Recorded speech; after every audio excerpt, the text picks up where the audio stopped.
ma arvan, et me teeme täna heateos ajalugu, see on esimene üritus ja koosolek, mis algab õigel ajal. et täna me ei jää hilinejaid ootama, kõik, kes tulevad, võivad sisse tulla. Kutsuge neid siis oma lauda ja hakkame kohe pihta. Me kohtume siin täna. Tere kõigepealt, mina olen Pirko Valge, Heateo tegevjuht ja mul on täna vägev võimalus selliste panelistidega vestlust modereerida. Ja teemaks on kriisivalmidus. Me teeme seda kõike Nula inkubaatori egiidi all. Me ootame Nulasse 10. aprilliks ideid, algatusi, mis lahendavad teravaid probleeme. Ja me oleme iga aasta tõstatanud kampaania käigus teemasid, mis on praegu kõige olulisemad.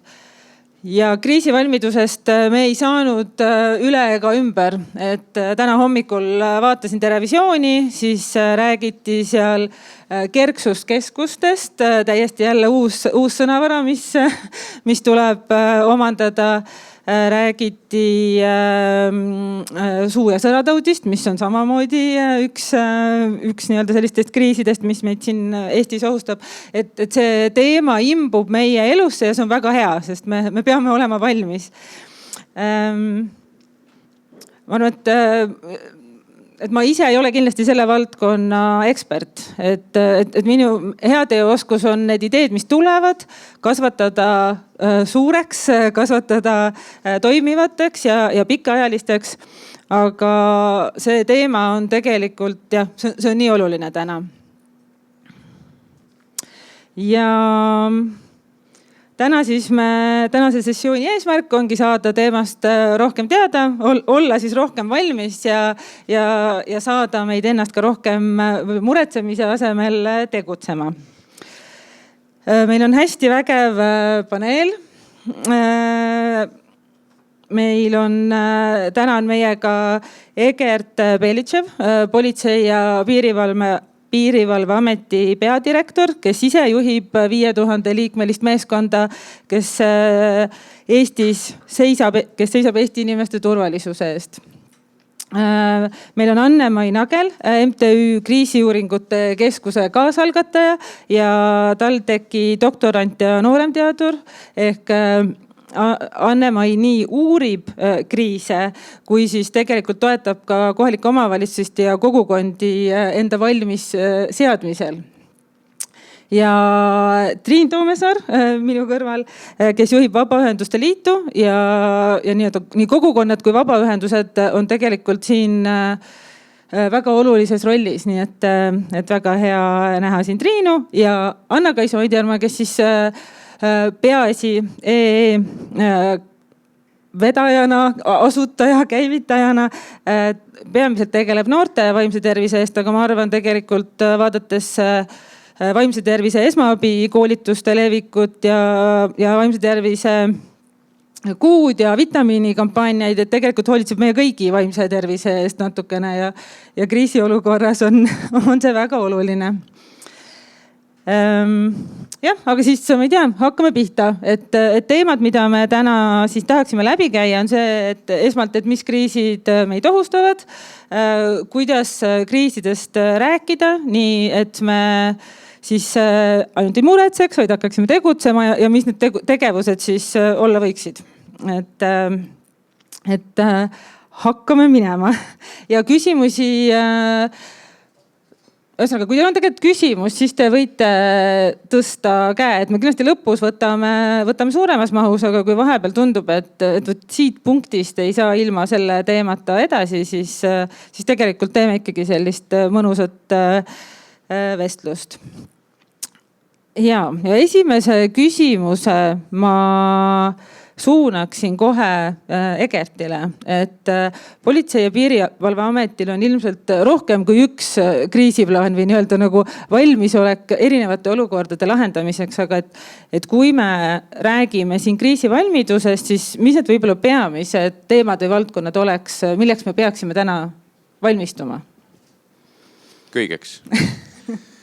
Ja mis puudutab Politsei- ja Piirivalveameti ülesandeid, siis need hädaolukorrad riigis, mille eest me vastutame, need on päris mitu. Ja sellest tulenevalt me ühel hetkel jõudsime ka järeldusele, et ega meil ei ole mõtet nagu teha 100 erinevat kriisiplaani, kuna inimesed on ühed ja samad, kes seda lahendavad. Ehk siis meil kõikide erinevate hädaolukordade jaoks on üks kriisiplaan, meie enda kriisiplaan, kuidas ja mida me lahendame. Aga kui anda sõnum kõigile kuulajatele või Eesti inimestele, et milleks tuleks valmis olla, siis ma arvan, õige vastus ongi, et tuleb olla kõigeks valmis. Sest ma ei tea, kes on tundnud hommikul seda tunnet, et 10 või 15 minutit on töö alguseni aega, aga koduvõtmed või autovõtmed on kuskile kadunud. Ma ei tea, tõstke käsi, minul küll on juhtunud. Ja ma ei tea, kas sellel hetkel, kuidas teile tundub, see on nagu räige kriis, on ju. Ehk siis, et ja ma arvan, et sellistes kategooriates tulebki mõelda. Ehk siis me peame olema valmis nendeks hetkedeks, kus meid tabab ootamatus. Ehk siis midagi, mida me oma siis tavapärases plaanis ei ole ette näinud. Ja siis kuidas me seda lahendame. Ja selleks me võime öelda seda, et meil on väga palju asju, milleks me võiksime olla valmis. Me võiksime sojaks olla valmis. Siis kindlasti keegi on maailma lõpuks valmis. On neid inimesi, kes on valmis selleks, et elektrit enam ei ole, mis on väga õige asi, milleks valmis olla. Aga me kõikide nende erinevate kriiside raames peaksime läbi mõtlema seda, et kuidas me siis toime tuleme ise, niimoodi, et mitte keegi meid ei aita. Ehk siis, et kuidas need esimesed hetked ise hakkama saada, kuidas esimesed hetked ise üle elada sellisel viisil, et mul ei ole kedagi teist, kes mind aitab. Et küll see keegi teine ka kunagi kuskilt tuleb.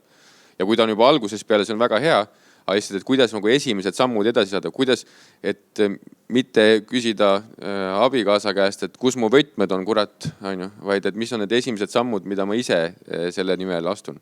Ehk siis see ongi, ma arvan, et need asjad, väga oluline asi ka, mida Eesti inimene iga päev võiks teha, et liikluses võiks ka ellu jääda.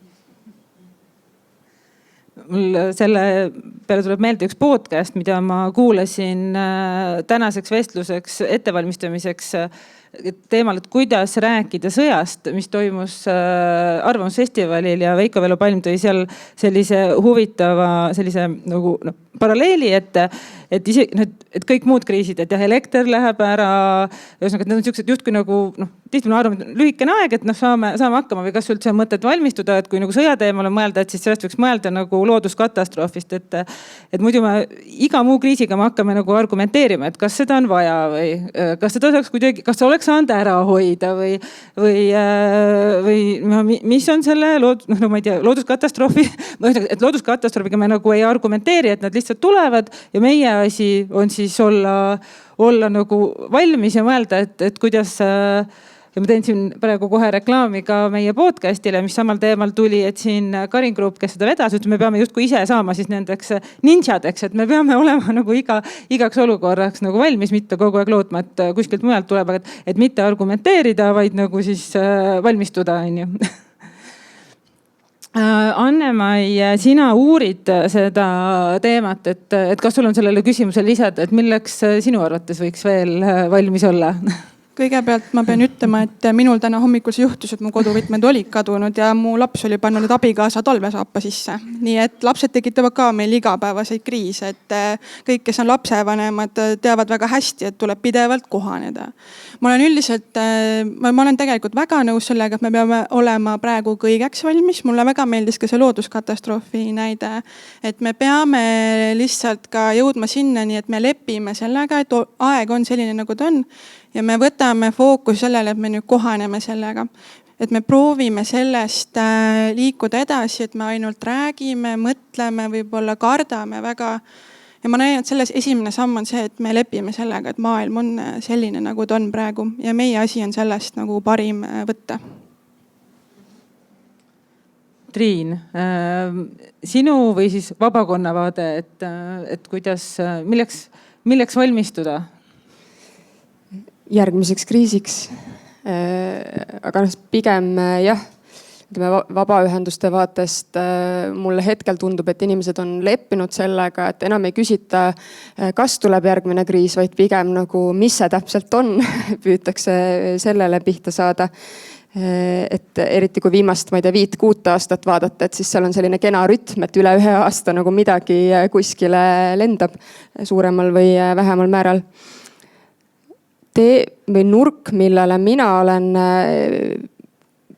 pisut rohkem võib-olla mõelnud, et mulle tundub, et selliste nagu just juhtustüüpi kriisidega me tuleme väga hästi toime.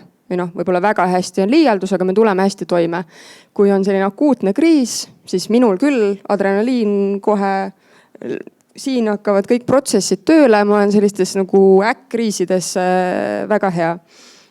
Millega inimesed võib-olla kehvemini toime tulevad ja mis tegelikult ka tähelepanu vajavad ja miks võib-olla seda kliimakriisi ei ole suutnud ära lahendada. Kas ta on üldse lahendatav, on muidugi küsimus, aga see on väga pikaajaline kulmineeruv kriis. Et kuidas selliste olukordadega toime tulla, kes siin vedaja peaks olema, kui isegi inimlikult ütleme, meie liidrid ei suuda seda teemat piisava tõsidusega võtta, et see alles nagu millalgi tuleb. Et need kriisid võib-olla vajaksid täiendavalt sellist teadlikku tähelepanu. Muuhulgas näiteks, kas keegi on tähele pannud, et maailmas on demokraatiaga suhteliselt kriitiline olukord. Et mis me selle kriisiga teeme, kuidas me seda ennetame, et Eestiski, kus täna me saame öelda, et demokraatiaga on päris okei, aga sellepärast, et mujal on veel halvem. Et kuidas me seda kriisi siis ennetame või milleks me siis täpselt peaksime valmis olema. Pluss näiteks sotsiaalmajanduslikud kriisid, ütleme riigi tasandil eeldavad ühte lahendust, aga inimesel, kes sellise sotsiaalmajandusliku hädaga kokku puutub, tema suutlikkus mingitele kriisidele reageerida on hoopis teistsugune. Ja täna on Ameerikas ju Liberation Day. Äkki see on uus suure kriisi algus, me ei tea, millega Donald Trump täna siis välja tuleb. Et jah. Et see teema on tegelikult palju laiem veel. Anna-Kaisa, mille pärast noored muretsevad? Ja, et noored muretsevad, ma arvan, üsna sarnaste asjade pärast kui ka vanad ühest küljest, et kuidas oma igapäevaeluga toime tulla. Aga loomulikult, eks ole, nagu Triin ütles, et kliimateema, eks ju, on noorte südameasi, aga noored ka vaimse tervise pärast üsnagi muretsevad nii enda kui teiste vaimse tervise pärast, et kui me räägime kriisidest, siis võib ka rääkida sellisest vaimse tervise kriisist, kui me ütleme, et umbes pooled noortest inimestest on näiteks ärevushäire või meeleoluhäire riskis ja räägime näiteks enesetapukatsete arvu tõusust just noorte naiste seas. Aga ma mõtleks ise sellest kriisi teemast kuidagi nii, et see kriis on ju selline keeruline või kuidagi meid ohustav olukord, eks ju. Ja ta ikkagi annab ju märku, et me peame midagi kas uutmoodi tegema või me peame tegema mingeid olulisi otsuseid ja saama hakkama, et sellest kriisist välja tulla. Ja jällegi seal nagu siin Egert ütles, et peab olema plaan, eks ju, et peab olema valmis, aga et see plaan võiks ollagi ka hästi nagu selline konkreetne ja läbimõeldud, et näiteks kui minul tuleb personaalselt vaimse tervise kriis, kuidas ma saan aru, et see tekib ja mis need sammud siis on, kuidas ma saan ise hakkama, aga kellelt ma ka tuge küsin. Ja ma arvan, et noored on selles üsnagi nutikad ja teadlikud tegelikult ja mõtlevad selle peale, et kui mul on keeruline olukord, mis ma siis päriselt teen.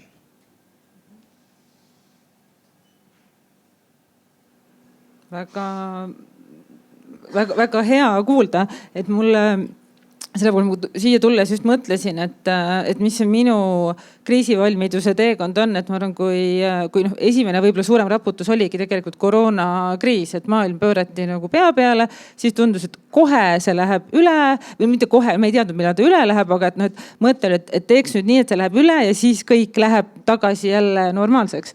Ja see normaalsus on nagu erinevatel kümnenditel olnud erinev. Et mina käisin koolis veel sellel ajal, kus ikkagi valmistuti tuumasõjaks ja kooli all oli lasketiir, kus siis lapsed käisid püssi laskmist harjutamas. Et täna ma ei tea, kas mõne kooli all selline tiir on ja kas sellised püssid on lastel käes. Aga vahepeal tuli nagu hoopis teistsugune elu, et kus võib-olla tundus, et tegelikult väga palju nagu kriise ei olegi, et pigem mõtlesid, et kust saada uus nutitelefon ja ma ei tea, kuidas osta parem arvuti või auto, aga selle peale nagu sa lihtsalt ei mõelnud, et aga järsku ühel päeval pole elektrit.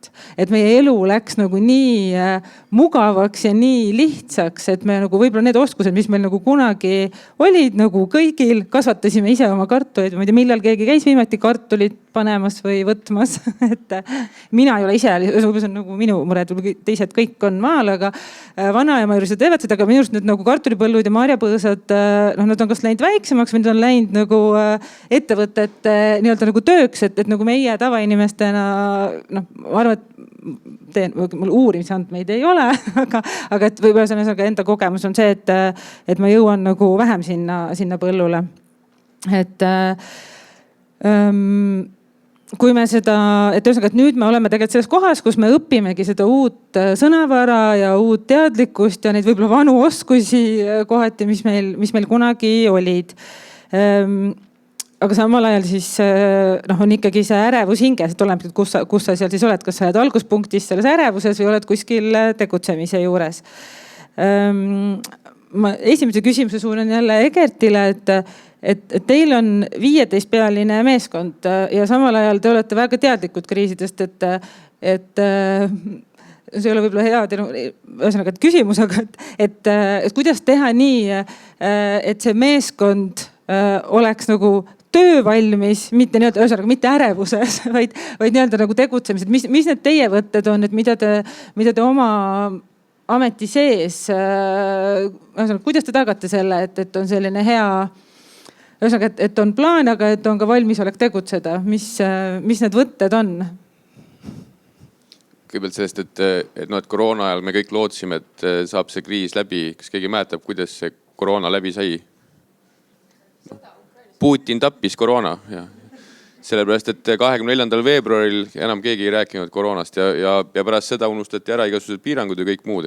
Ma arvan, et me elame praegu sellises ajastus, kus tegelikult üks kriis järgneb teisele. Ehk siis, et on üks kriis, selle võtab üle järgmine ja ühel päeval see muutub selliseks normaalsuseks. Aga kuidas selle ärevusega toime tulla?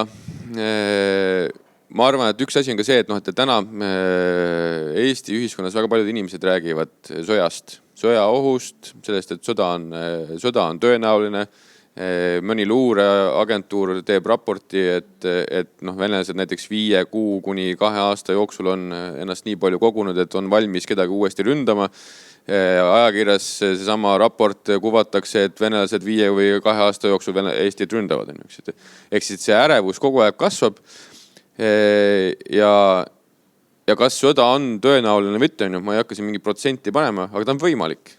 Me näeme seda Ukrainas, et täna siinses piirkonnas sõda on võimalik. Aga esimene asi, mida me tegema peaksime, on see, et me ei tohi ennast selle ärevuse alla lasta nagu ennast ära matta. Ehk siis, et see ongi esimene ülesanne kõigile, et jah, me peame selle võimalusega arvestama. Me peame tegema oma plaanid, aga me peame kõikide asjadega edasi minema nii nagu peab. Sest tegelikult vastase esimene eesmärk, kui me räägime sõjast, siis vastase esimene eesmärk on meid just selle sama ärevuse alla matta.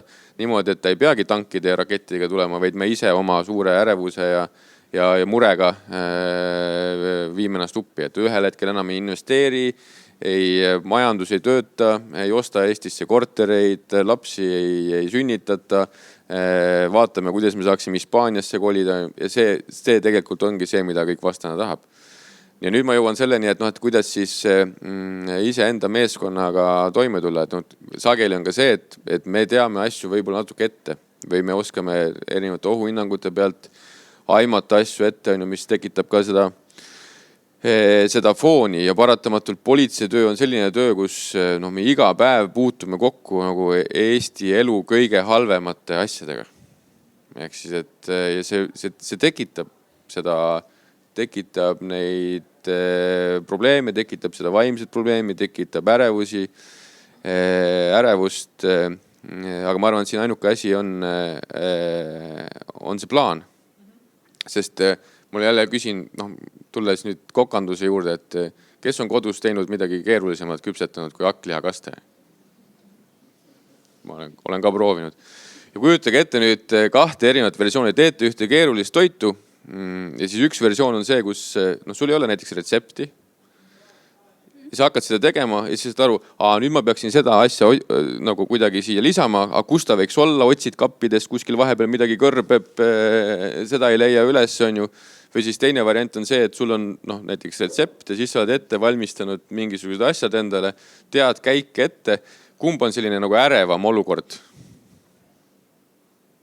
Üks ja sama, põhimõtteliselt roog tuleb üks ja sama, aga kumb on ärevam olukord? Mina ütlen, et see esimene versioon, kus ma ei tea, mis mind ees ootab, on kindlasti ärevam. Nii et ma arvan, et selle üks võtmesõna on see sama plaan. Ehk siis mõelda läbi see, et kuidas ma ise toime tulen, kuidas ma oma lähedasi aitan, kuidas ma oma lähedastega kontakti saan, mis on minu sammud, mida ma tegema peaksin. Aga kindlasti see osa, et mis on see kõige tõenäolisem kriis, mis mind võiks tabada ja sellega tegeleda ja kõige selle taustal iseenda vaimse tervisega.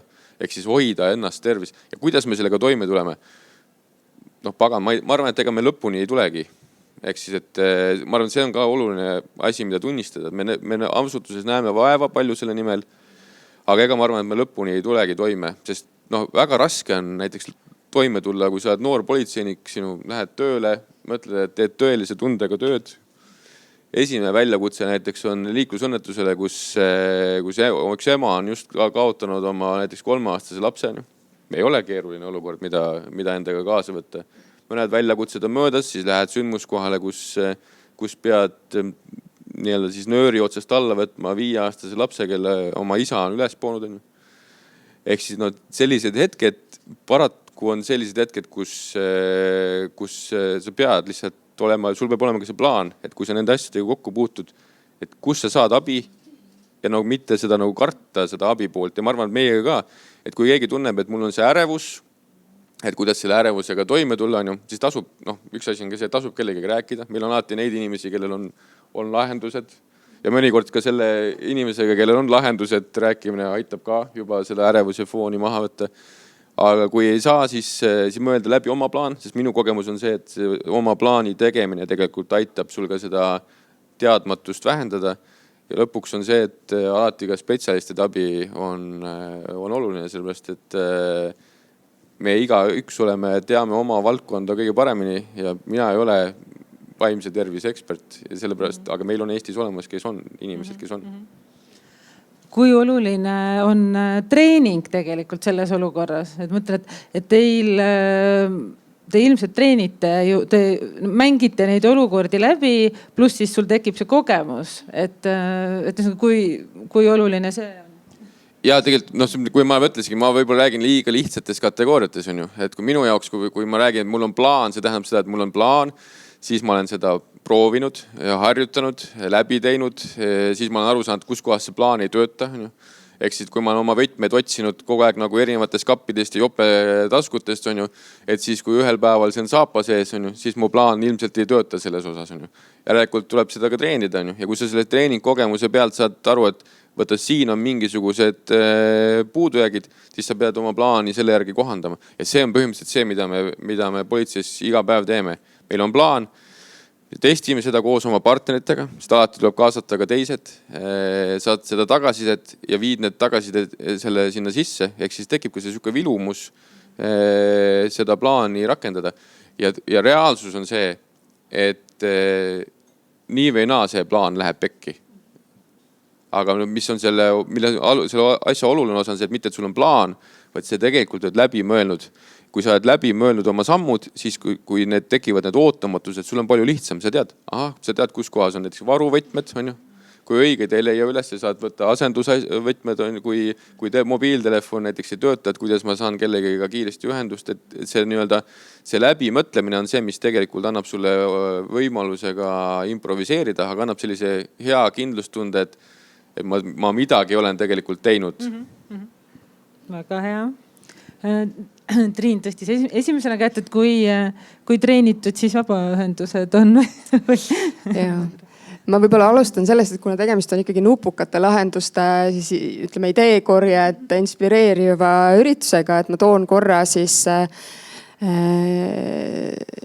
näite ühest oma eelmistest eludest ehk siis kiusuennetuse juurest, et kiusamine on, ütleme, häiring või nimetame seda tänases kontekstis kriisiks, nii kiusamist kogevale lapsele, ka kiusavale lapsele tegelikult, pealtvaatajate jaoks, lapsevanemate jaoks, õpetajate jaoks, kes sellest teadlikuks saavad ja nii edasi.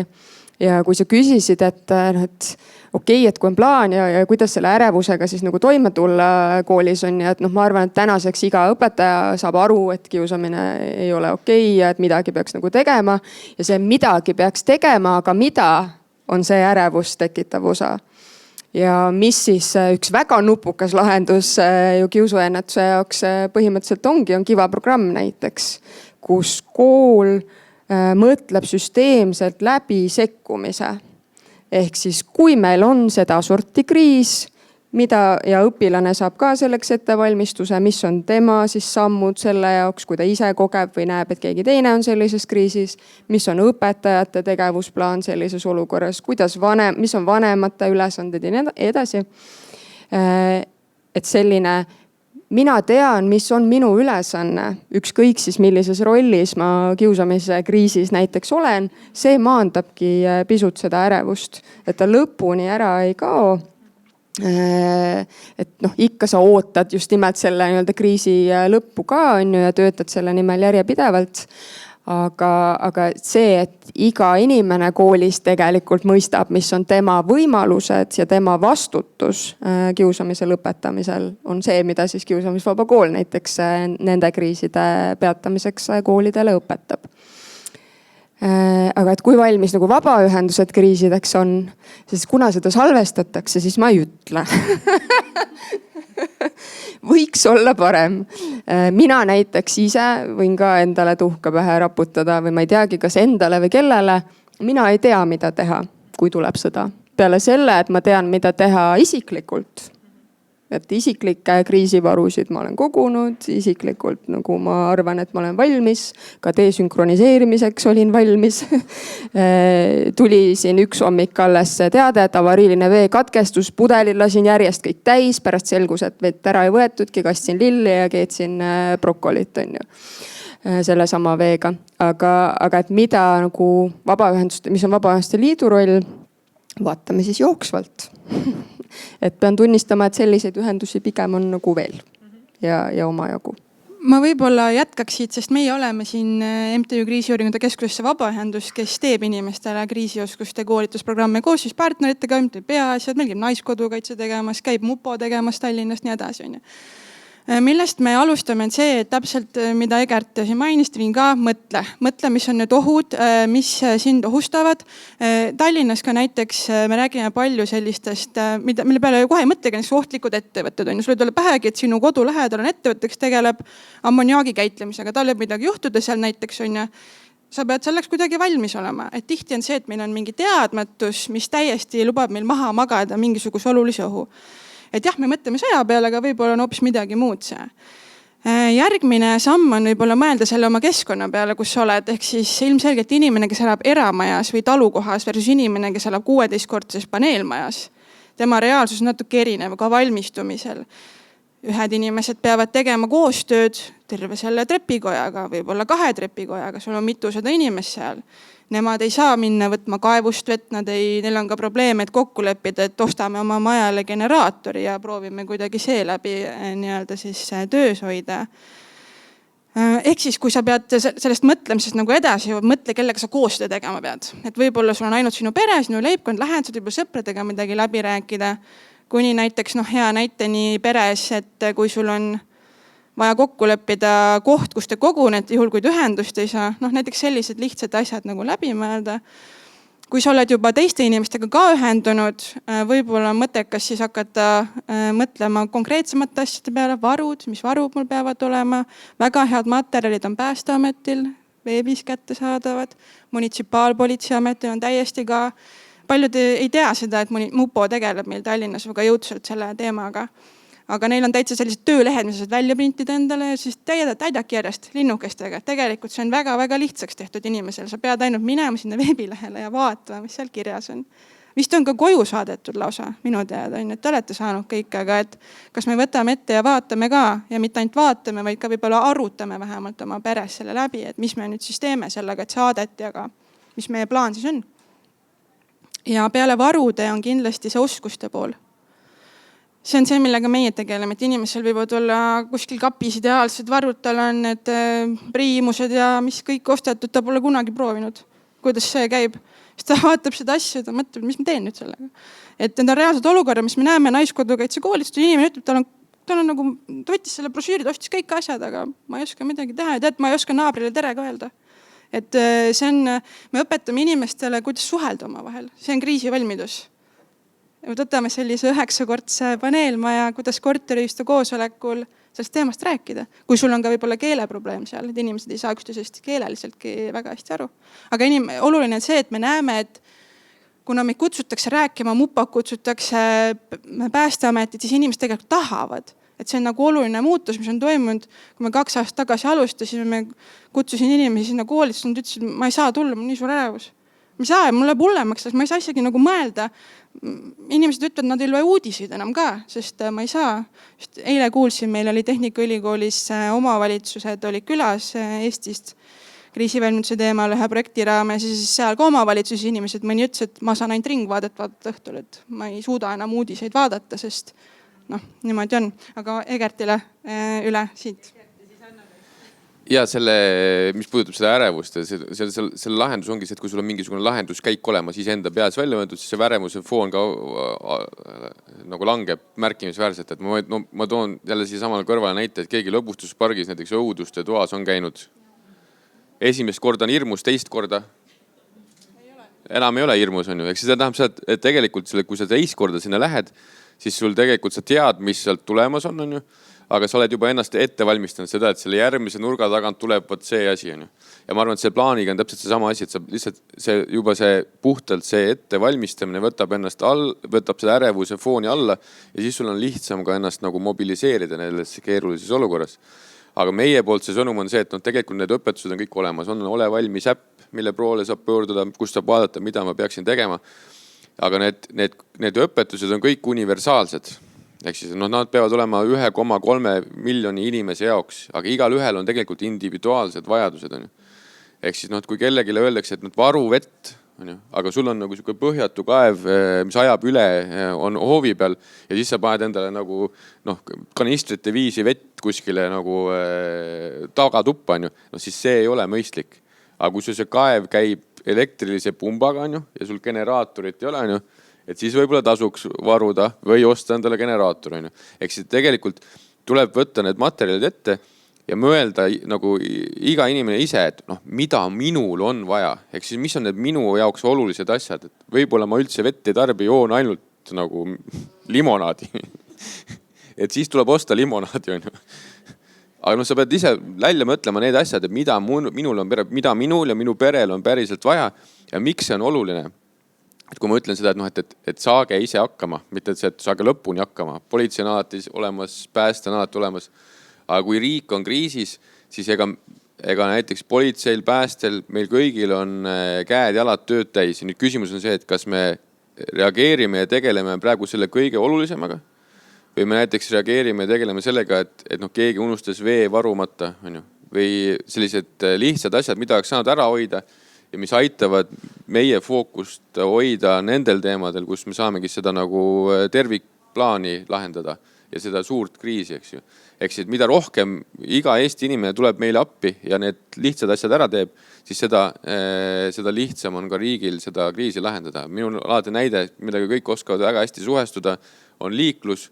Et kui sa istud autosse ja paned ise turvavöö kinni, noh, politsei ei saa tulla seda sinu eest tegema, siis läheb juba palju paremaks, sest meil ilmselt on natuke vähem. Kui ise ei sõida punase tulega läbi üle ristmiku, siis on juba oluliselt parem on ju. Siin saab igaüks tulla appi selles hetkes, kui sa mõtled lihtsalt läbi, et mis on need asjad, mis on minu jaoks olulised. Et noh, liha ja kotletti ei ole mõtet varuda koju, kui sa oled taimetoitlane. Ja, et ma tooksin siia selle vaimse vastupanuvõime teema korra sisse uuesti, et me ju saame ka õppida eelmistest kriisidest. Et see on nagu nii tore, et me inimestena justkui oleme õpivõimelised. Ja vaimse tervise seisukohast on teada see, et need inimesed, kes koroonakriisist väljusid väiksemate kahjudega või vaimselt tervemana, neid ühendas üks oskus. Ja see oli siis oskus oma emotsioonide ja suhete ja sotsiaalse kontekstiga hästi toime tulla.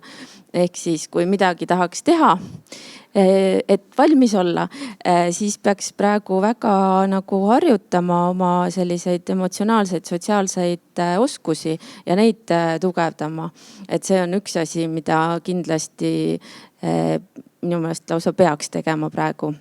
Ja mõtlema läbi, et kus ja kuidas saab seda teha ja ka võib-olla just nagu mõte, et kuidas, kui äkki nulast ja keegi tahab tulla, et kuidas neid oskusi võiks viia võimalikult paljude inimesteni, nii et neid saaks ka läbi harjutada, sest tõesti nende lihtsalt nagu lugemisest, et ohoo, on ju, et kuidas konflikte lahendada, et see tuleb ka läbi harjutada, on ju. See üks asi, aga ma ka väga soovitaks vähe sellest, et muidugi Kiva programm võtta kõikidesse koolidesse ja läbi harjutada selliste igapäevaelu kriisidega ja käia koolitustel, kuidas kriisiolukordades hakkama saada ja väga läbi töötada, ole valmis äpp ja oma lähedastega läbi arutada ja tõesti nagu mõeldagi hästi konkreetselt läbi. Aga kui see kõik on tehtud, siis võib-olla ei ole ärevus veel päris maha läinud, on ju. Et kas sellega tuleb tegeleda ja mis on nagu õudselt siuke nagu nii-öelda lihtne asi. Mina ei ole seda 100% käppa saanud, aga ma õudselt nagu harjutan seda, et kui on mingisugune selline nagu pingeline olukord päevas, näiteks mulle avalik esinemine, pinge laes on ju kuskil. Juba eile õhtul muretsesin, on ju. Nii, et siis sellele järgnevalt ma plaanin midagi mõnusat enda jaoks, midagi lõõgastavat ja nii iga päev, iga kord. Et tundub jube lihtne, aga kui me seda ei tee, siis see ärevuse tase käibki nagu niimoodi ja vahel käib niimoodi ka on ju üle pea. Et kuidas me seda igapäevaelu pinget kas iga päev maha võtame, et see on väga tähtis. Siin tahaks kohe vaimse tervise vitamiinidest rääkida, et vaadata ka seda, et sa oleksid maganud, et kui sa õhtul muretsed ja hommikul pead esinema, et see uni on seal väga, väga tähtis, et teha ka muid liikuda, kui see paigal püsimine muutub keeruliseks ja teha neid asju nagu pikka aega ja nii, et selles mõttes, et see foon on selline positiivse poole peal, et siis kui see kriis tekib, siis on ka sellist energiat ja jaksu, millega seda lahendada. Ja just, et siis on meil ikkagi vaimset jõudu, kui me igapäevaselt tegeleme sellega, et neid vaimse tervise vitamiine tarvitada piisavalt ja tõesti seda sellist igapäevaelu sihukest nagu stressi ja seda, mis näiteks tuleb uudistest, seda fooni ja seda uute kriiside ootust nagu pidevalt maha võtame ja noh, üks vaimse tervise vitamiin, positiivsed emotsioonid. Aprill on naljakuu, nii et seda ma julgen väga nagu retseptina välja kirjutada, et nalja teha rohkem. Praegu olema kriisiteemalised stand-up'id. Üks küsimus tuli siit. Ja ma korra küsin, et kuna siin on meil vabaühenduste ja riigi esindaja mõlemad peaaegu ühe laua taga olemas, et kui Triin enne mainis, et sa eraeluliselt tead, mis sa kriisis umbes tegema pead, aga vabaühenduse rolli väga täpselt ei näe, et kuidas näiteks riigile appi tulla. Siis ma võib-olla küsin nagu mõlemalt või Egertilt ka, et kui sina ütlesid, et riigil on selline kriisiplaan olemas, et kas teie näete ka, et kuidas vabaühendused mingites olukordades saaksid appi tulla ja kuidas need kaks asja nagu omavahel kokku viia? Kuna ma tean, mis teemal Egert räägib, siis ma enne tulistan ise ära kohe. Et Egert räägib kindlasti abipolitseinikest ja vabatahtlikest päästjatest ja kõigest. Sa ei teadnud, millest sa rääkima pead. Okei, ma siis ütlesin ette. Ja kogukonna tasandil need plaanid on kindlasti ka omavalitsustes väga hästi olemas. Aga et jah, mida Vabaühenduste Liit näiteks sellises sõjaolukorras ühendusena või organisatsioonina näiteks peaks tegema, on täna meile suhteliselt teadmata. Ja ma arvan, paljudel organisatsioonidel on see suhteliselt segane, ükskõik mis kriisis. Isegi jällegi 2020 märtsis mul oli ikkagi pikalt märtsis, aprillis, mais siuke tunne, et kellele kiusamisvaba kooli üldse nagu vaja on enam, et äkki paneme putka kinni, sest kõigi tähelepanu mujal ja lapsed koolis ei käi enam ja et mis ma nagu seletan siis siin, mis me teeme siis, lähen puhkusele tiimiga nagu mitmeks, ma ei tea, aastaks äkki või, et kellele kiusuennetus üldse korda läheb. Ja jällegi, et kui nüüd on mingi ühendus, kelle tegevus teatud kriisiolukorras justkui ei ole enam primaarne, aga mingitel viisidel ikkagi on oluline, et mis su ülesanne siis on või kuidas sa kohaned selle kriisiga, mis parasjagu on. Et ma tean, mis on Vabaühenduste Liidu näiteks tugevused, meil on võrgustikud, meil on väga mitmekesine liikmeskond, meil on meililistid ja nii edasi. Aga ja me tunneme inimesi väga hästi, aga et jah, et what next, kui oleks vaja kuhugi appi minna. Et see on see lahtine küsimus, mis väga paljudel ühingutel täna on. Nüüd sa võid abipolitseinikest ja päästjatest rääkida. Ja www.abipolitseinik.ee. Seal saab ühineda, saab kriisis panustada otse politseitööd tehes. Aga tegelikult kui see küsimus tuli, siis ma esimene nagu mõte oleks olnud see, et number üks asi, mida vabaühendused peaksid tegema, jätkama seda, mida nad juba tegid ja jätkama seda, milles nad on head. Sest ega ma arvan, et me täna ei oska ka, siin ma arvan, aus tagasiside. Ega ma arvan, et riigi tasandil Politsei- ja Piirivalveametis kõikide vabade ühenduste osas, et milles te hea olete, on ju. Ega ma arvan, et me ei tea ka kõike seda. Ja nüüd siin on kaks asja. Üks asi, mida mina kindlasti näen, on see, et nendes olukordades selline võimalikult palju normaalsuse säilitamine on ka üks asi, mis aitab meid sellest kriisist üle saada. Ehk siis, et kindlasti tuleks jätkata seda, millega oled tegelenud. Kui seda ei ole võimalik teha, et kui kiusamisvaba kool, aga kooli ei ole, et siis ma arvan, lihtsalt on ka see koht, kus tuleb jätkata seda, millest sa oled hea, lihtsalt mingi teise nurga alt on. Ehk siis, et tegelikult on need kogukonnad kuskil olemas, pöörata tähelepanu nendel samadele lastele, et kuidas nemad toime tulevad näiteks selle sama olukorraga. Oletame, et meil ongi see sõja olukord, et kuidas aidata nendel lastel näiteks selle olukorraga toime tulla, sellest võib-olla ärevusest üle saada, võib-olla saada üle ka sellest esialgu, ma tean, muidugi kõigil lastel on hurraa, et kooli ei ole. Aga ühel hetkel tegelikult see mõjutab ka, sest see on ka teatud selline rutiin, harjumus, mida sa oled teinud, on ju, et kuidas sellega tegeleda. Ja ma arvan, mida ma kindlasti soovitan, on see, et tulla välja ka nende ettepanekutega juba täna, et kuulge, ma tahaks ja ma oleks valmis tegema seda ühte või teist ja kolmandat. Ma teiega koos sinna kaevikusse ei tule, on ju, või seda maa-ala sulgemispunkti mehitada ei taha. Aga mul on nagu head teised oskused, mida teha. Ja ma arvan, need ettepanekud Politsei- ja Piirivalveameti vaates igati teretulnud, Päästeameti vaates täpselt samamoodi, sest meil alati on neid abikäsi puudu. Ja no ma arvan, et ega tegelikult on raiskamine ka, mida ma kunagi ka näiteks Urmas Viilmaga sattusin arutama, et tema sõjaaja ametikoht on olla snaiper siis mingis üksuses. Võib-olla mingis teises rollis oleks kasulikum kasutada ja see on seesama asi, kus vabaühendused saavad tegelikult ise ka öelda. Meil on võib-olla mingid ideid, aga ka ise öelda, et milles te head olete ja milles te saaksite appi tulla. Ühe näite võib-olla lisan siis hilisemast kriisist ehk Ukraina sõja algusest või täiemahulise sõja algusest, et siin vabaühendused jällegi üllatasid riiki nii kiire tegutsemisega, et riik ei jõudnud järele. Et võib ka niipidi minna, et kui põgenikud hakkasid Eestisse tulema, et siis vabatahtlikud, erinevad ühingud, inimesed, kes tahtsid aidata, olid lihtsalt nii motiveeritud seda tegema, et riik ei jõudnud isegi öelda, et proovime nüüd natuke mõelda või teha nii või teha naa, et kogu see koostöö harjutamine alles siis jõudis hiljem kätte. Et selliseid asju võib ka juhtuda, et kui me kokkuleppeid näiteks riigi ja vabakonna vahel ei tee, et siis kodanikuühiskond paneb ühes suunas minema ja riik tuleb siis ühel hetkel riburada pidi järele.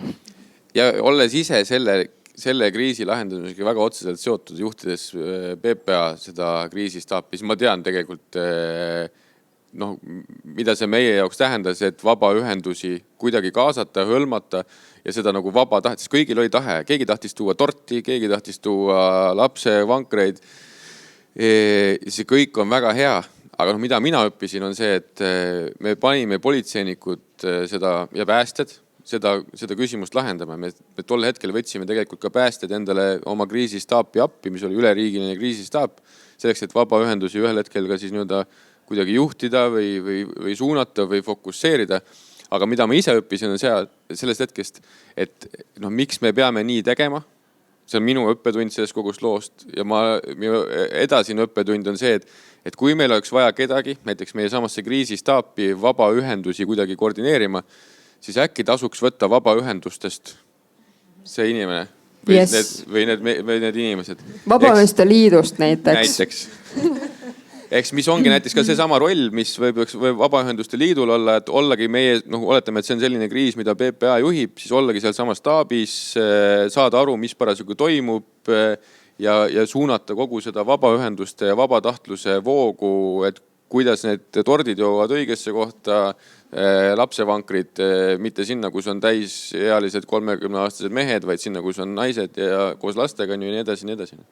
Et see on, aga ma ütlen, et nüüd mul on ka plaan, sellepärast, et olgem ausad, enne seda Ukraina lugu ei olnud isegi mingit sellist plaani, sest keegi ei osanud arvata, et see sellise vooga peale tuleb.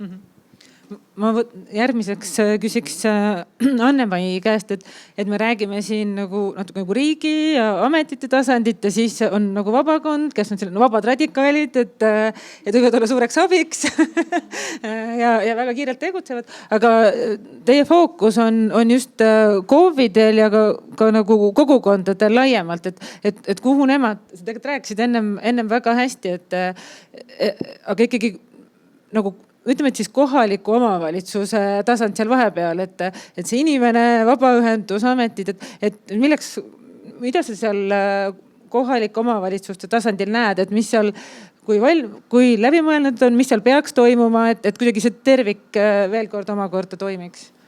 Ja, et sellest elanikkonnakaitsest või kriisivalmisust võibki mõelda niimoodi kihiti. Meil on laiapindne riigikaitse, elanikkonnakaitse selle osa, aga seal sees on ka need kihid, et on siis see inimene, tema pere, võib-olla lähedased, sõbrad, see on see kogukond, ehk siis inimesed, keda inimene tegelikult ei tunne võib-olla nii hästi, aga võiksid talle toeks olla. Siis on omavalitsus ja siis võiks tulla riik appi.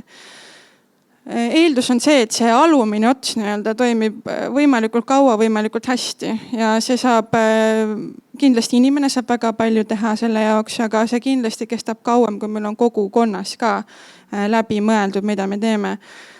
KOV-i tasand tuleb siis selle peale, oleneb ka ju kohaliku omavalitsuse suurusest, et kui me võtame Vormsisaare, kus on parimal ajal 500 inimest suvel, Tallinn 500 000, on erinevad sellised katsumused ja mured ja rõõmud, mis seal on. Suurlinnad on kindlasti selline ka Päästeameti hinnangul haavatav koht, eriti paneelelamud. Üle Eesti me ütleme, et selliseks nädalaajaseks iseseisvalt toimetulekuks on valmis 15% inimestest. See on üle Eesti, paneelmajadest 3%.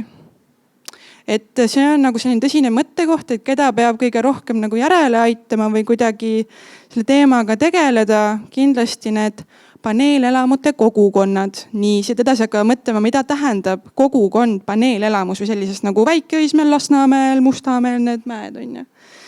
Et meie näeme, et kõige tõhusam on seni olnud korteriühistu tasandilt minemine, sest nemad niikuinii peavad lahendama kõiki probleeme. Nemad on esimene, kelle juurde ka inimene läheb sellega, et mul pole vett, mul pole elektrit, mul pole küte, mis ma teen nüüd on ju. Aga korteriühistutes on probleemid ka tavalisel ajal, et te võite ise mõelda, et kui paljud teist on siin, võite käega märku anda korteriühistu liikmed kuskil. No võite mõelda, kuidas teie koosolekud on läinud või nagu kui meelsad inimesed on igasuguseid lihtsamaidki teemasid nagu arutama, kokku leppima. Ja, et see on selline tore ideaal, ilus, selline nagu selline normatiivne, ilus lähenemine, et meil võiks kõik nagu kätest kinni võtta ja mingid ringe teha ja laulda koos, aga reaalelus on see linnas tähendab seda, et inimestel on nii kiire elu, nii palju muid probleeme, millega tegeleda ja ka suhtlemisoskusi enam ei ole. Ja kui tegelikult Pirko rääkis, et meil on nagu hea elu olnud ja me oleme kõik endale see on nagu näiteks mõelda just selle, et millist nutitelefoni osta. Mida see hea elu on ka tähendanud, on see, et meil ei ole enam vajadust teha koostööd mitte kellegagi tegelikult. Sa saadki elada põhimõtteliselt, veel oma töökollektiiv, kus sa saad siis nagu oma selle siis palga. Aga sisuliselt sul pole vaja enam rääkida oma naabriga. Korteriühistust trepikojast sa võib-olla tead mõnede nimesid, millega nad tegelevad, pole õrna aimugi. Et need on tegelikult see suhtlemisoskus ja selline läbikäimine on ka, ma leian sellise teiste kriiside all, üks sama see vaimse tervise kriis on ja inimesed ei räägi enam omavahel. Ja tihti ongi see kriisivalmidus, sest ma toon siit ühe näite, et me ei mõtle klassikaliselt, et see lahendus on kuidagi nüüd kriisivalmiduse jaoks, aga näiteks Tallinnas tööte kuulnud on kogukonnaaiad, võib-olla keegi on isegi käinud seal, parandustöökojad, võõrad inimesed tulevad kokku. Nad ei tunne üksteist, nad ei usalda üksteist. Nad hakkavad midagi õppima, midagi tegema ja siis nad näevad, et kuule, see teine inimene on ka päris normaalne. Ja ta võib-olla räägib minuga teist keelt, aga me saame midagi nagu koos teha. Ja sellised kohad panustavad, ma ütlen, linnas kriisivalmidusse vähemalt sama palju kui see, et neil on mingid varud kodus. Et nad suudavad usaldada teist inimest ja nad suudavad siis hakata suhtlema omavahel. Nii banaalne ja lihtne, kui see ei tundu, aga me tegeleme sellega, et õpetada inimesi uuesti suhtlema. Ja, et see nutiajast on suurepärane võimalus ikkagi päriselt oma naabreid vihata. Aga ma arvan, et selle kogukonna asjaga ma olen väga nõus, et näiteks üks asi ka pingete maandamise. Ma arvan, et minu näiteks enda näitel see, et mul on olemas oma perekond, oma sõpruskond, kogukond, nendega suhtlemine on see, mis nagu kohe toob selle pinged või ärevuse alla. Aga loomulikult siis, kui me nagu ei räägi ainult sojast. Aga ma arvan, et ka see kogukonna tundmine tegelikult on kriisivalmiduse osas nagu hästi oluline. Ehk siis, et me kõik oleme valmistume iseennast ette. Aga võib-olla sul üks naabrimees on jahimees. Ja ta tegelikult võib selles kriisi hetkes olla nagu probleemi ees. Tal on külmkapp liha täis, mida ta üksi ära ei tarbi, aga see sulab. aga noh, et kui seda oma kogukonnaga seda teadmist jagada, on ju, siis on kõik palju paremas seisus. Kellegil võib-olla näiteks on maal vanaemal, kellel on nagu hunnikutes kartulit, on ju. Elu sees üksi ära ei taha süüa nagu kõik päevad järjest kartulit. Aga noh, niimoodi oma kogukonda tundes või sõpruskonda või nii-öelda lähedasi, siis on võimalik see nagu kriisivalmidus keerata hoopis teistsugusele tasemele. Ehk siis, et sa saad kellegi teise tugevust kasutada ära oma siis nii-öelda nõrkade kohtade elimineerimiseks.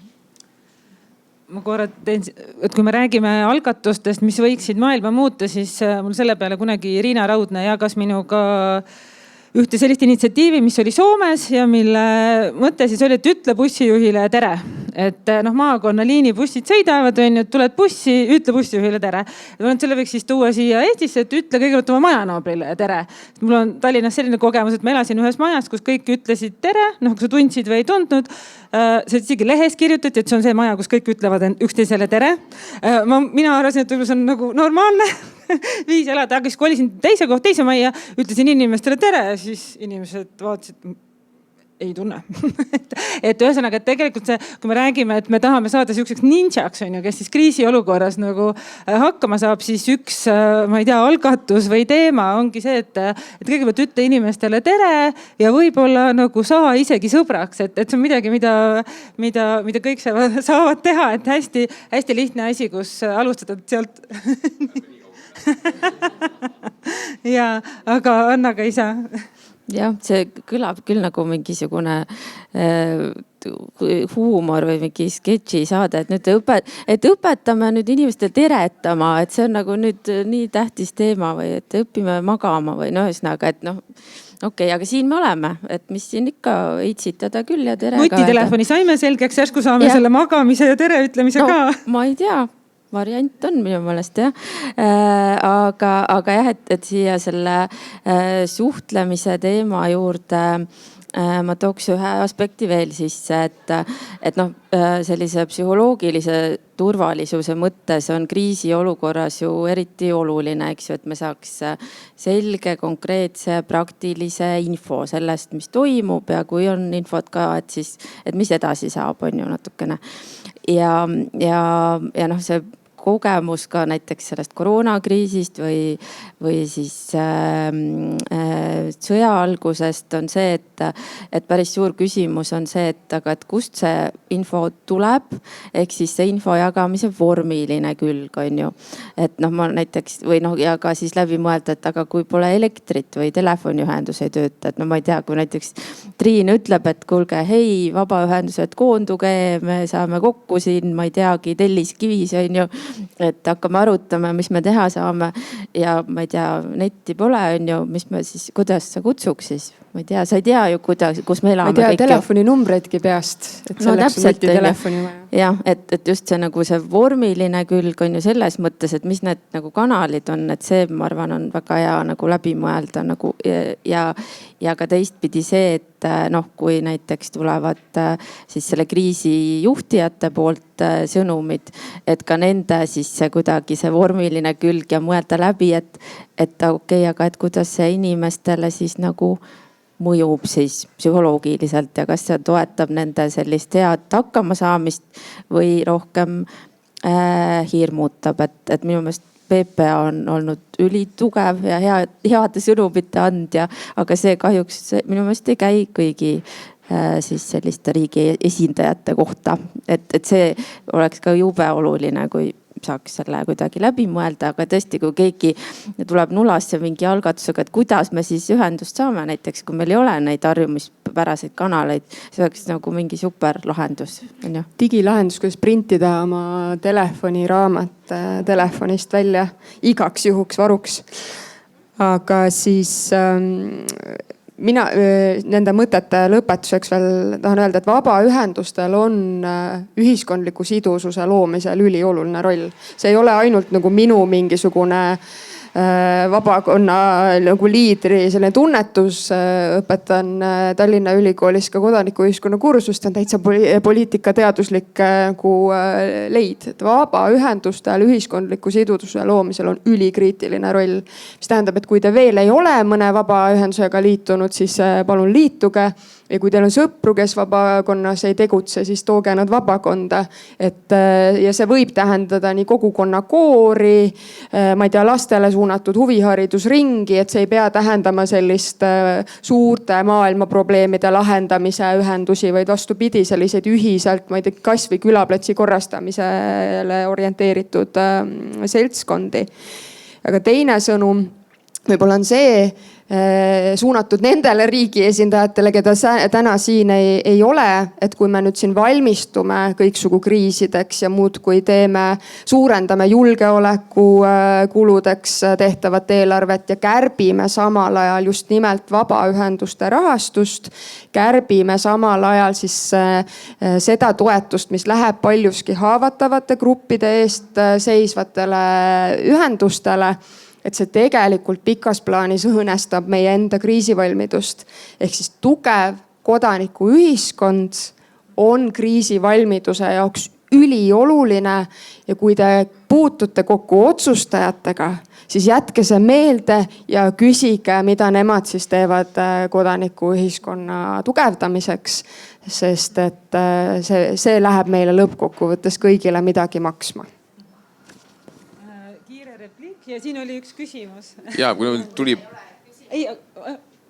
hästi palju neid teemasid, et kuidas saada sõnumid ühest kohast teise, siis see on natuke seotud selle kategooriaga, et kui me mõtleme kriisist ja kriisis valmisolekust, me alati mõtleme asjade taastamisest. Et elekter läheb ära, siis me mõtleme, et kuidas me saaks elektri tagasi. Vesi läheb ära, kuidas me saaks vee tagasi nagu tööle. Et internet läheb ära, kuidas internet näiteks tagasi saada. Aga et me päriselt valmis oleme siis, kui me mõtleme ka selles kategooriatesse, kui ei ole. Ja me oleme ka vahepeal mõelnud, me oleme suurepärane lahendus, kuidas sõnumid kohale viia, need on virgatsid. Ehk siis keegi, kes läheb nagu läbi treppi astmesüsteemil, tema ütleb temale ja tema läheb ütleb järgmisele 10. Ja niimoodi ongi ka ilma internetita võimalik seda sõnumit edasi viia. Ja see viimane asi, mis puudutab nagu siis kodanikuühiskonna aktiivsust ja sellist nagu tugevust, siis ma arvan, et see on väga oluline, sest mina olen seda kogu aeg öelnud, et ühel hetkel me võime osta hästi palju rakette, aga kui meil ei ole enam seda Eesti inimest, kes oma riiki armastab, siis meil ei ole mitte midagi kaitsta. Mina olen siis riigikaitseõpetuse õpetaja ja ma olen ka ühe korteriühistu esinaine. Sellepärast ma oskan kommenteerida. Kõigepealt infot saadakse Raadio 4 ja Vikerraadiost, kui teil on olemas patareidega raadiot ja raadio kaudu antakse infot ühelt üksuselt teisele. Et see on teile infoks. Aga tahtsin öelda seda, et minul oli riigikaitseõpetuse tund 16. märts ja 19. märts läks riik lockdowni. Ja 16. märtsil oli meil Päästeameti koolitus, kuidas käituda kriisiolukorras. Ja õpilased ütlesid selle peale pärast netitundides, et see oli üks parimaid kogemusi neile. Et see tõmbas neil info sellise ärevuse niimoodi maha, et nad teadsid. Aga mis toodi välja ja mida ka mul korteriühistu liikmed on öelnud, vanemad inimesed, et kellel ei ole lähisugulasi, kellel ei ole interneti võimalust, et miks öeldakse kogu aeg telekast, et mine äppi, mine tee seda. Tegelikult võiks ka paberkandjatel, mis on sellised konkreetsed ja täpset infot edastavad, sellist jagada. Seks tegelikult Päästeametil on olemas vihikud. Ma olen ise oma korteriühistus kõik 90 tükki laiali jaganud. Meil on olnud selle suhtes koolitus ja inimesed on öelnud, et tegelikult see neid poole paremini aitab. Et kes siin mõtleb, et kuidas, et siis Päästeametilt kindlasti võtta kriisiolukorra koolitus, et ma ise olen sellega väga rahul. Aitäh. Ma siia peale mõtlen, et kas peaks tegema ka siis sellise harjutuspäeva, et üks nutivaba päev Eesti Vabariigis, et võtamegi nagu korraks siis levi maha ja vaatame, mis juhtub, et kuidas me siis ellu jääme, et harjutada selleks olukorraks, sest see on ilmselt üks asi, juba kui laadijat üles ei leia, on juba probleem, kui elektrit ei ole, aga kui siis veel ka levi ei ole, et need on täiesti erinevad ohutasemed, ütleks nii, et ja meie valmis oleks selleks. me oleme nüüd tegelikult läinud juba üle aja, nii et kuigi me alustasime õigel ajal, siis me ei ole suutnud lõpetada õigel ajal. Kas, ma tahaks nii küsida, kas on veel küsimusi, aga samal ajal, kas teil on aega võtta neid küsimusi? Väga hea, siis ma annan mikrofoni. Väga põnev, aitäh. Võib-olla teen siin niisugusena vabaühendustega teistsuguse promo, et olles ka tundes peale seda Ukraina sõda, kuidas ärevus endal ka kasvab, et ma ei oska mitte midagi teha, siis väga heaks ärevuse allatõmbajaks oli Naiskodukaitsega liitumine. Et teada, mida sa teha ja sa oled süsteemis sees, kõike sellise ärevus kukkus kohe kolinal. Aga näiteks endale ka nagu sellised ärevuse mahavõtmiseks abitegurid on ka, et üks uuring ütles, et inimesed, kes hommikul kuulavad uudiseid, on päeva jooksul 27% suurema ärevusega kui need, kes ei kuulanud. Väga hea, et nipp töötab jube hästi, soovitan kõigile. Aga võib-olla Anna-Kaisale küsimus, et näiteks ka teismelise emana, et noored, kellel on elu ees ja küll nüüd teeks ja saavutaks ja lippaks maailma, aga see ärevuse foon, mis kogu aeg peale tuleb, et kuidas teismelist toetada, et nendel oleks ikkagi keskenduks oma tulevikule ja küll me nende kriisidega hakkama saame? No jaa, et siin on üks väga hea asi, mida saab teha ise lapsevanemana, et ise enda emotsioone väga hästi reguleerida. Ma saan aru, et sellega on juba hästi, et kui sa ise jääd kindlaks ja hoiad seda struktuuri lapse ümber, see on juba hea kaitsefaktor. Aga võib-olla just nagu koos unistada ja luua seda tulevikku sellist positiivset perspektiivi, kas või siis nagu enda peas või tema peas. Sest tõesti sellist lootusrikkust võib-olla natukene on vähemaks jäänud, aga noortel inimestel on seda ikkagi rohkem kui sellisel vana inimesel nagu mina. Ja kuidagi sellele lootusele anda nagu jõudu juurde ja küsida küsimusi ja mis sa tahaks, kui saaks kõigi maailma variantide vahet valida. Ja